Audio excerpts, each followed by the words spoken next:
Mlađe generacije koje žive u ovoj zgradi ne sećaju se perioda kada se u nju doselila ceca, ali su od starosedelaca čuli za tu priču. Mnogi su čak mislili da je to samo mit.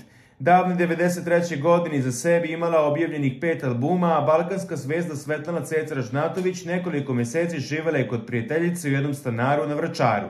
Kako sazna i Blic, stan koji je Ceca kupila u Beogradu pre samo svog punoletstva u tom trenutku se renovirao. Ona do tada nije razmišljala o preseljenju u prestonici jer je završavala srednju školu u Žitorađi i tamo živela. Davne 90. godine sa prodatih 350.000 primjeraka albuma Pustite me da ga vidim, a godinu dana kasnije izlazi album Baba Roga koji obara sve rekorde i Ceca odlučuje da od zarađenog novca kupi sebi stan na Banovom brdu.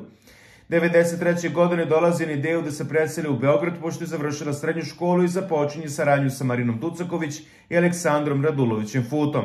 Tog momenta počela je da renovira stan i dok je to trajalo živela je kod porodične prijateljice Dragice u Kalenićevoj ulici, ali ne kao podstanar, već kao gost.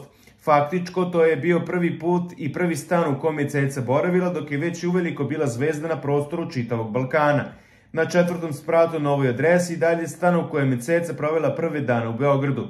Nakon nekoliko meseci Ceca se preselila u svoj stan na Banovom brdu i tu je živela do udaje. Upoznaje Željka Ražnatovića Arka na 94. godini, započinje zajednički život u diplomatskom naselju sve do 1997. godine dok kuća u ulici Ljudice Bogdana nije bila završena.